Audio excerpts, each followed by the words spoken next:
वैसे हुआ से फूक उठे हुआ से गुहार लगावत भागे साहब की हमका जरा दे जगन, हमका जरा दे जगन, हमका जरा दे जगन। हम यहाँ से दौड़े साहब को दूर के बाद वैसे गिरे बेहोश हो गए साहब। बड़ा हम आग लाग गए, जर गए, नहीं जान लिया। पूछिन भैया के रहन कहे उनके बेटवा रहन हुए रहे ने जगन रहे, जगन के दोनों बेटवा रहे साहब।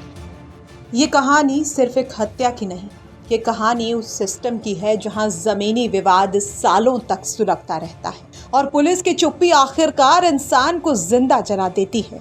उत्तर प्रदेश के जनपद अमेठी के कोतवाली क्षेत्र के दरखा गांव में जमीन विवाद ने ऐसा खौफनाक रूप लिया कि राम संजीवन गुप्ता को जिंदा जला दिया गया। गंभीर रूप से झुलसे राम संजीवन को इलाज के लिए रायबरेली ले जाया गया, लेकिन जिंदगी मौत से जंग हार गई। सवाल ये नहीं है कि राम संजीवन की मौत कैसे हुई, सवाल ये है कि क्या ये मौत रोकी जा सकती थी। मृतक के परिजन सीधे तौर पर पुलिस की कार्यशैली पर सवाल उठा रहे हैं। उनका कहना है कि जमीनी विवाद लंबे समय से चल रहा था, कई बार शिकायत की गई लेकिन पुलिस ने कोई ठोस कार्रवाई नहीं की। अगर समय रहते पुलिस ने हस्तक्षेप किया होता तो शायद आज राम संजीवन जिंदा होता। मृतक के भतीजे श्रवण गुप्ता ने भी यही सवाल उठाया है। उनका कहना है कि जमीनी विवाद बेहद पुराना था, पुलिस को इसकी पूरी जानकारी थी लेकिन कार्रवाई सिर्फ कागजों तक सीमित रही। अगर पुलिस समय रहते सख्त कदम उठा लेती तो उनके चाचा को जिंदा जलाए जाने की नौबत नहीं आती।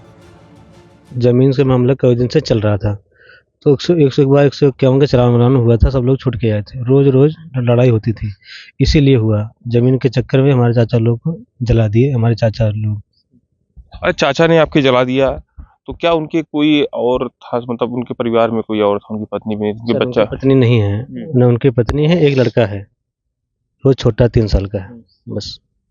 अच्छा, इस तरह का जो विवाद हो रहा था पुलिस के पास भी आप लोग जा रहे थे, क्या कुछ कार्रवाई, ठोस कार्रवाई हुई थी अभी तक? कुछ कोई ठोस कार्रवाई नहीं हुई थी। चाचा जाते थे, 151 में जमानत हो जाती थी, बस यही होता था। कोई ठोस कार्रवाई नहीं। राम संजीवन गुप्ता दरखा गांव के रहने वाले थे। पत्नी का कुछ साल पहले निधन हो चुका था। 3 साल का बेटा ननिहाल में रहता था। वो अकेले रहते थे। रोज की तरह रात को खाना खाने के बाद घर के बाहर छप्पर में सोने चले गए, लेकिन उसी रात जमीनी विवाद ने उन्हें मौत की नींद सुला दिया। आरोप है कि पड़ोसियों के साथ चल रहे पुराने विवाद में दबंगों ने उन पर ज्वलनशील पदार्थ डालकर आग लगा दी। मृतक की भाभी का आरोप है कि जमीनी विवाद में ही उनके सगे भाई और उसके बेटों ने राम संजीवन को जला दिया है। उनका कहना है कि उन्होंने अपनी आंखों से आरोपियों को भागते हुए देखा है। जब आग लगाई गई तब राम संजीवन जान बचाने के लिए भाग रहे थे, लेकिन तब तक बहुत देर हो चुकी थी। परिजनों का साफ कहना है कि पुलिस ने विवाद के दौरान कोई ठोस कार्रवाई नहीं की, इसी लापरवाही ने राम संजीवन की जान ले ली। घटना के बाद मौके पर फायर ब्रिगेड और फॉरेंसिक की टीम पहुंची थी और जांच पड़ताल वहां पर की गई। जले हुए छप्पर और घटनास्थल के हालात खुद इस बात की गवाही दे रहे हैं कि यह कोई हादसा नहीं बल्कि सुनियोजित वारदात थी। एक वीडियो भी सामने आया है जिसमें जलने के बाद राम संजीवन खुद आरोपियों का नाम लेते हुए पूरी घटना बता रहे हैं। यही वीडियो परिजनों ने बनाया था। मौत के बाद वही वीडियो पूरे परिवार के लिए सबसे बड़ा सवाल बन गया है। ना हुई है, आज 10-15 दिन से झगड़ा हुई है। हमारे ससुर के नाम जमीन थी, हम 4 देवरान जेठान थी और वह कहा थी सब जमीन लिखा ले हैं। उसी से हमारे देवर झगड़ा करते रहे और कहा थी यही खातिर आयन संजय की खाए के गए पहुड़न साहब। पहुड़न जैसे पहुड़न वैसे हुआ से फूक उठे हुआ से गुहार लगावत भागे साहब की हमका जरा दे जगन, हमका जरा दे जगन, हमका जरा दे जगन। हम यहाँ से दौड़े साहब को दूर आने के बाद वैसे गिरे बेहोश हो गए साहब। बड़ा हम आग लाग गए, जर गए, नहीं जान लिया। पूछिन भैया के रहन कहे उनके बेटवा रहन हुए रहे ने जगन रहे, जगन के दोनों बेटवा रहे साहब। क्या नाम था इन लोगों का?